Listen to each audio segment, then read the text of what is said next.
Welcome back to the Music Bar podcast. And g'day, Dan. How are you? I'm good, Chris. Yourself, mate? Yeah, good and good. Going well. Thank you very much. This is episode 29. And for those of you at home who are listening or watching, we've changed back to the format of just one each week, no more season. And it's based on my fact I'm lazy. I'm sick of writing S first and then the episode afterwards. S2, episode 3. I'd rather have a nice running number. So, okay. So I've got to change everything my end now, do I? Well, I've already done it. Oh, yeah, but when I put the podcast on the platform, doesn't matter. I've done it on Anchor already. You want to do? I'll do whatever you. Have you already? I'll do whatever you want to do. Thank all you. right. Thank you. Whatever you want to do. It just makes it easier for me and for viewers. But anyway, yeah. So anyway, thank you for joining us today. Back to the normal use, a little bit of housekeeping. Thanks for everyone who's subscribing and commenting. We've had a bit of a few comments this week from a few people, so thank you for those and people reaching out. So a bit of news in the future. Our next episode will be our very first episode with a guest. So that will be the next one, episode 30. Looking forward to that. That's a way to commemorate it, I suppose. 30 episodes, Chris. Yeah, 30 episodes. How good is that? We made it. We haven't got to 30, so that's next week. This one is 29, but yeah. Our first guest next week. That'll be really, really interesting, and looking forward to it. You'll see some details during the week, but you probably won't know until we go live. So, yeah, looking forward to that one. Cool. How's your week been, Dan? Oh, a lot better than last week, I suppose. Yeah. I mean, we all have good and bad weeks, but yeah, I've had a really good week. Busy at my own work and everything like that, but it's a beautiful day here today. So yeah, always the sun won't appear on your face today. It's earlier than last time. No, because we're recording in the morning and not in the afternoon. Yeah. We're all good, and then all of a sudden, late in the afternoon, the window I'm sitting beside, the sun just went boom on my face, well, and what did you come across? I started to glow, and I could feel it. I'm like, what the hell? So we're doing it nice in the morning, and there's a beautiful breeze blowing. It's a lovely day today. So yeah, that's good. And people might have noticed there's nothing behind me today. My walls are empty. Yeah. Moving house. You're moving house. So we've got 2 weeks to move. So I've started packing things away, and unfortunately, things like that go first into boxes. So in a couple of weeks' time, we'll be a different backdrop and different place we'll be working from. But we're moving house into a bigger place, more room for our son to play in, and bit quieter. It's actually a house, not a townhouse complex. So can't wait for that. Looking forward to it. I haven't moved house in 20 years. Well, we've been here for 5 and we only have to be here for 3. So 20 years is a very long time. Yeah, I've been here for 20 years at this house, and I just keep accumulating stuff. I'd hate to think what's going to be like if we ever have to move. Yeah. You know, if we ever to downsize or anything like that, I don't know what's going to happen with that. Yeah, well, downsizing is probably not a good thing. I've seen your place. You need to get more rooms. I need more room. Like you, I need more space. I need more DVDs space alone. like you. Oh, just not even that. Just all the stuff. I know. All the stuff. Dan, sad news again this week. Oh yeah, it just seems to happen in rock and roll. But this one was sad, but I think the one about this one was the significance of it. Yeah. Chris Bailey from the Saints passed away. Now, look, man was 65. I don't think that's old for anybody nowadays, but I don't know the circumstances behind it or anything like that. But the fact is, one of Brisbane's and the world's legends of music passed away. Now, why I say the world is Brisbane in the 1970s was like a cultural wasteland. It still is a pretty ordinary town, but it's my town and I like it. But it's not as vibrant and exciting as Sydney or Melbourne. And in the 70s, there was literally bugger all of a music scene. Yep. And 4 young teenagers from Oxley on the west side of Brisbane met, the legend goes, at the Oxley train station on a Saturday afternoon and formed a band, called themselves the Saints. And they were punk before there was punk. They did it all themselves. They didn't even sign a record label. They recorded a single called I'm Stranded. If you've never seen it, it's still a great video. They recorded in some abandoned house at Petrie Terrace in Brisbane. And It was blistering, it was loud, and it was raw. It came out in 1976, a year before the Sex Pistols did. Wow. They sent it to all the music magazines and everything. And I think Sounds magazine, which was like one of the biggest music magazines in England at the time, I think is New Music Express and Sounds. Sounds' review is apparently a bit legendary. They said the single of this and every other week of the year. And they said, sign this band now. And it went from these 4 guys in Brisbane playing to, well, they couldn't even get a gig. They had to make their own gigs in houses and stuff like that. Cops were always shutting down the gigs and everything like that, because Brisbane was pretty much under a police dictatorship almost. Yep. And they took on the world. They took punk to the world in a way, but it was kind of like the Ramones, the Sex Pistols, and the Saints. Right. They were the 3 bands, and they came from a sleepy little town called Brisbane. And I think they really did put Brisbane music on the map. You know, I think the town of Brisbane has produced some great world-class talent. Yep. You only have to look. Savage Garden came from Queensland, from Brisbane. The Go-Betweens came from Brisbane. The Bee Gees started in Brisbane, even though they're English, but they started in Brisbane. But it was the Saints. And look, Brisbane still looks at the Saints and as a cultural thing. Like Ed Cooper, the guitarist, he's got a park named after him out at Oxley. I don't know if there's anything for Chris Bailey, but I think there should be kind of a state memorial for him or something, you know, just to acknowledge the significance he made to the culture of Brisbane and stuff like that. You know, the Saints were, I mean, they had many, they had lineup changes and they changed their style. Their biggest hit was Just Like Firewood.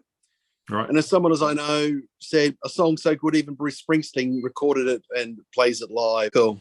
Yeah, look, we just had to have a little bit of a pause there because I had a phone call from work, and that's what happens when you're in the working class and everything like that. Oh boy, you wouldn't think. But anyway, look, as I was saying about Chris Bailey, I think it was just the influence that he had. And look, Brisbane has had a wonderful wealth of talent. Yeah. Powderfinger, a whole heap of bands have come out of a very sleepy city that many people used to try to get the hell out of to start bands in Sydney. Mm. And I think that was another big thing about the Saints, is they were that punk. They did it themselves. They recorded the single themselves. They pressed it themselves. They distributed it themselves. They did it all themselves. That whole, what they do in punk, DIY. And they lived it and breathed it for the short period they were together. Some of my favorite songs, Know Your Product, is probably one of my favorite all-time songs from the Saints. So, yeah, no, R.I.P. Chris Bailey. Yeah, his influence was huge. I mean, even Duff McKagan tweeted. Oh, do you really? That's what I always like about Duff. Duff's the punk. Yeah. Duff was always the punk in Guns N' Roses. He brought that punk energy to him, and that cool. You know, that's what I kind of think. That detached cool that they had, and I think he still has that. That's why it's like, oh yeah, I'll live with this. I'll live with this Guns N' Roses reunion because Duff's in it. Yeah. No Izzy though, but Duff's in it. So yeah, you go. Yeah. No, fair enough. I personally have no idea who the Saints are. I didn't grow up in Brisbane. I grew up in a different state altogether. So when I got here, I was only into metal, so I didn't really understand it. The influence. You were. Yeah, I mean, there was the local thing for Brisbane, but also, you know, you weren't a punk. You didn't follow punk. I mean, I followed all of it. But yeah, I just remember you were like growing up in the 70s and like the local TV stations that used to run music video programs, and they'd all play the Saints. Yeah. The Saints would always get played on Countdown and all that sort of stuff. So yeah, you know, I mean, you probably just missed it, Chris. Yeah, probably. Just missed it. But yeah, no, I think 65 is always too early, sadly. Yeah. But yeah, like you said, bit of a legacy behind, so hopefully they do something for him maybe. He's changed what they did here and brought the place, put Brisbane on the map, so that's a good thing. Yeah, I think so. It was like they were a Brisbane band. As I said, like in Brisbane, they do have things like the Go-Between Bridge, named after the Go-Betweens, you know. As I said, Ed Cooper from the Saints has a park named after him. I'm pretty sure there might be something for Chris Bailey as well out West Brisbane. But I just think not a state funeral, but even just a memorial. Yeah. Just something to acknowledge that this happened here in Brisbane and it started in Brisbane. And I know you said it's a sleepy town, and it definitely pretty was back then, not so much anymore, but I can guarantee you if someone like Duff McKagan has actually reached out and said something about him, then it's a sleepy town. It's done wonders by Chris spreading the word of Brisbane to the world, because otherwise Duff probably wouldn't have known who he was. So it's good. Really good. Yeah, it is. It is good. Yeah. That's it. So speaking of what you said before, Izzy recently turned 60. Yes. And I saw an article, I think you tagged me in it, or I tagged you in it, that he was the heart of Guns N' Roses. That was a title. Yes, I tagged you in that one. Yeah, you tagged me in it, because you've been at Izzy. You talked about Izzy quite a bit on our podcast, and said that he was like the one behind the scenes that, wrote all the music and did a really great rhythm playing and everything. But what was your take on the article? Remembering back to the article, that was written by Alan Niven too, who was their original manager. Yep. If I remember correctly. Izzy, as I've said to you previously, Izzy was the one that saw through the bullshit, so to speak, especially when Axl was being at his most demanding, or at his most, how would I put it? Yeah, difficult. Axl, he was being difficult. He was being Axl. He went from being, this, and Axl was a wild kid. I got that, but there wasn't. The story was Axl and Izzy came out to LA. Axl couldn't handle it and went back home to Indiana. Izzy stayed, but then Axl came back. Yeah, and look, Izzy got into the drugs and everything like that, but there was this rock and roll heart to that guy. Yeah, and I think when he heard some of the mixings, because I got to admit, Use Your Illusion doesn't have that same mix that Appetite had. Appetite still sounds like a dangerous record. And the Use Your Illusion albums, even though it has some rocking parts, it doesn't have that dangerous energy that Appetite had. And I think Izzy kind of felt the band was losing that edge, so to speak. Yeah. And he walked. I mean, he wanted to quit during the tour or something like that, and they convinced him to stay to finish the tour. But I don't think he even finished the tour in the end. They ended up replacing him. Yeah, and he never went back. And I saw the photo of him, and he just looks like an old dude now. He doesn't even look like a rock guy. He just looks like an old 60-year-old man. Yeah, bit of long grayish hair. Hey, sadly, age. Yeah, look at me. I don't look like the young rock star I once did. I don't think I ever looked like a rock star. What was his first album he released? Because it's actually a really good album. I can't remember the name of it offhand. Is that the one with the Juju Hounds? That's the one. That's the one. That was a really interesting album.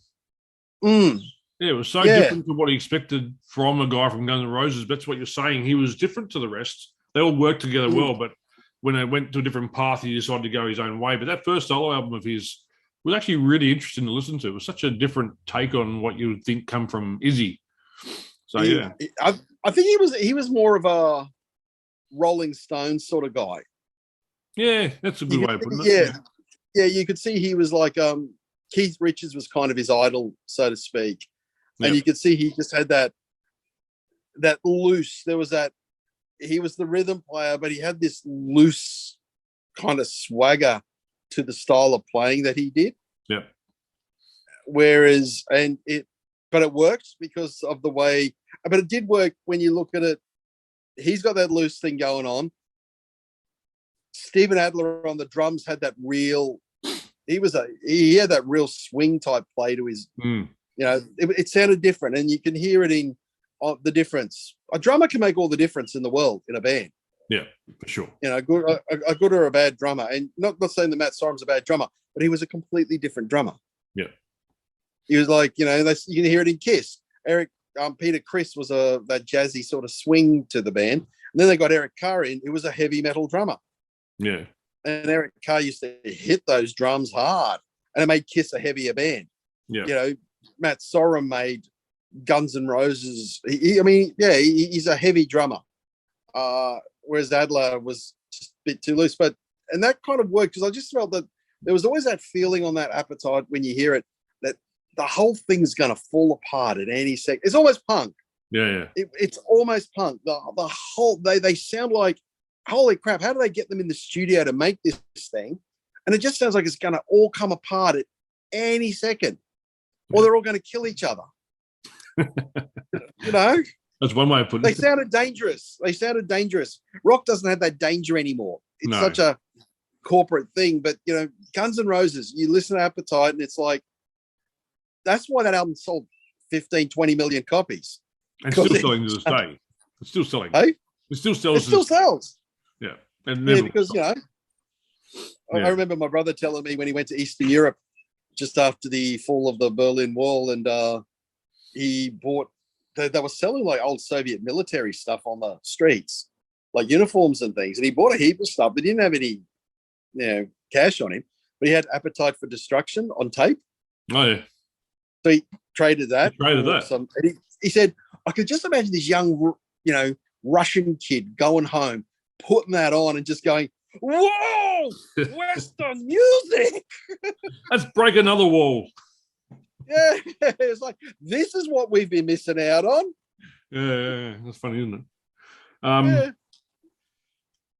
So, have you heard the new Pink Floyd music? First music written by Pink Floyd in 5 years. Have you heard the song? Yes, I have. It's called Hey Hey Rise Up, and they joined together with a beatboxer from the Ukraine.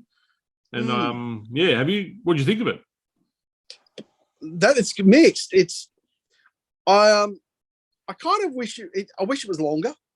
Yep. 3.5 minutes, it doesn't feel long enough. Yep. I get that he's singing in Ukraine. Yep. This beatboxer, they've taken a song he's already done and put it to a Pink Floyd style song. Yeah. Gilmour's playing is still, I mean, God, the guy's probably pushing 80 and his playing is still unbelievable on that. You hear that, you think, oh, God, that guy's got something. Yeah. You know, and the playing is wonderful, but it doesn't stick with you, probably because it's in Ukrainian and you don't hear it. You don't, you can't sort of connect to it in some capacity. I didn't feel emotionally attached to the song. No, and I think that's always been a thing with Pink Floyd for me, is there's this emotional attachment to their music. Yeah. I think that's why people love them so much. Yeah. It's not just the playing and the looks. There's a thing. They have this thing that connects you, and I think it keeps you at arm's length. Maybe if a chorus was in English, I don't know. But I admire the fact that they've done it. Knowing Pink Floyd, they're doing it for charity too, I'm sure. I don't think they're going to get but it's you know, typical Pink Floyd backing track. It's bluesy. They're not very complicated songs. No. You know, Pink Floyd don't write complicated songs. But look, you can't fault Dave Gilmour's playing. I just wish it was longer. It needed one more guitar solo. I think for me, hearing the fact that Pink Floyd are bringing out a new song, you kind of hope it's a Pink Floyd song, but this one here is very far away from it. Like you said, it's in Ukrainian, different singer. Yes, he plays guitar on it, and yes, he does the whole Dave Gilmour thing. But like you said, wish it was longer. I totally agree. Even the solos, I couldn't get into the solo that he was doing. I felt like they were just like, it was like, let's just put a song together quickly and try to help Ukraine. And a bit. I think it's done. It feels a bit rushed. It feels very quick. It feels like they probably did it in an afternoon. So I think they've used the word. I think they've used the word Pink Floyd to help sales. I don't think it probably would have been a bigger hit if it was Dave Gilmour doing it. I think Pink Floyd. I think there's a thing there you said, and there's a nobility in it. Is Pink Floyd are using their name, to reach the world. Reach the world. Because if any band can, I mean, like, you see the Pink Floyd's album sales, it's up. They're one of the all-time biggest selling bands of all time. Yeah. So when Pink Floyd are recording a song for Ukraine, people will take notice and listen. And Absolutely. you read online though, very mixed. Some people love it and some people hate it. Yeah. It's really, and I know they probably recorded it quickly. Mind you, if they have taken their time and probably put some polish on it, maybe, I think it's the immediacy of it. They wanted to get it out as quick as possible. So, yeah. It is what it is. It's better than nothing, I guess. You hear more Dave Gilmour playing, but overall, I'm as surprised as anyone. Yeah, that came out. Same. Yeah, and I went, oh, I can't wait to hear this. And I did hear the new Primus song. What was it called again? Conspiranoia. Yeah. Conspiranoia. 11 minutes. Primus. Yeah, and it's all about conspiracy theories. Yeah. And in the video, it lists about 100 conspiracy theories that have been going since, I think, well, more than 100, but it just lists all these since people have been able to write, I suppose. Right. So it's interesting. It's interesting to watch and to read, and it's Primus, which is it's entertaining as always well played. I always like that. They give me a smile on my face when I see Primus. So yeah, I do like them still. I do like them. So yeah, that's probably look. There has been a lot going on, but now all of a sudden, there's a week. It always happens. I think we did mention the Foo Fighters have cancelled their Australian tour. Everywhere. And everywhere. They've cancelled their everywhere tour, so to speak. That's a shame, but it's understandable with the Foo Fighters, that's for sure. You can't get mad at them for that. Not getting mad at him. No, can't get mad at anybody, mate. Can't get mad at anybody. No. Not at all. No. And also, I saw a friend of mine pointed out that this week it was like in 1983 when Metallica kicked Dave Mustaine out of the band. Yes, I saw that too, actually. Yeah. Yeah, it was. I can't believe that's actually recorded as history. It's like, and hang on, better write it down. Yeah. Kirk. No, not Kirk. Cliff, write it down. That this is the week we kicked out Dave Mustaine, got a better guitarist, and ruled the world. Yeah. Make sure it's historically created. I mean, you've been in bands. Do you know how many people what day did you kick someone out of a band? Yeah, I know. I know, it's funny. Imagine if Dave Mustaine still had his bus ticket for the ride home. What do you mean? Oh, yeah. Imagine he could sell that for on auction. Imagine that.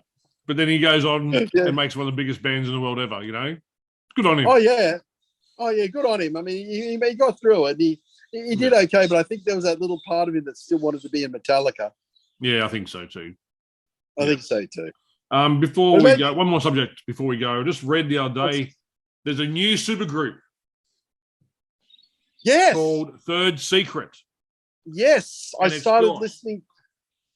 You tell me. Chris from Nirvana, Matt Cameron from Pearl Jam, and Kim from Soundgarden. Kim Thiel. Two people from Void. Co-produced by and mixed by the guy Jack Endino, who did Nirvana Bleach.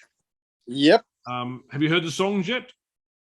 I only started hearing the first song, and I got to give it a bit more time. Yeah. Got to give it a bit more time. It's it doesn't rock yet. It doesn't do anything yet. So I need to give it a little bit more. Hopefully by an episode or so away, I'll be able to give you a better rundown on they're third season, aren't they? Yeah, hope so. But at this point in time, no, it just hasn't quite grabbed me yet. Well, I tried to find it on Apple Music and I couldn't find it yet. It's on Spotify straight away. It's on Spotify. Okay, so yeah, I'll have a listen to it later on. In that article I linked you on, or you linked me on, whatever, it had the Spotify playlist. You just click on that. Right. Okay. Yeah. I'll check it out. But another supergroup, how funny is that? We always get these supergroups. We discussed this before in a podcast about supergroups, and every 2 weeks we see a new one. So yeah, just made me laugh. They obviously just like playing with each other. Do you know what I mean? Yeah, true. It all comes down to that. They're all musicians and they all respect each other and fans of each other's work, so to speak. So yeah. Fair enough too. Cool thing. Cool thing. Do you have a cool thing? I have a cool thing. Go. I linked you to this one. I was going down the little old. Okay, I've got a thing about tribute bands. I'm not a big fan of them. I've got people who I know and like who are in tribute bands. Say good on you, because some of them are making a living out of doing it. But to me, it's like, no, I'd rather just, I won't go out of my way to see a tribute band. Yeah. Just not my thing. So I was going through and just checking out tribute bands, and, you know, I couldn't end up hating them because they all do what they do very well and they entertain, and that's the big thing. And I saw this one called the Classic Rock Show. And they were doing a version of Meatloaf's Bat Out of Hell. And I clicked on it and went, whoa, this isn't just a tribute. There's something going. These guys are good. Yeah. They packed a punch. And I just started following the classic. They're from England. They don't seem to tour anywhere else but England and Europe. Got some great musicians in the group. I think, who was the guitarist? Pete Thorne.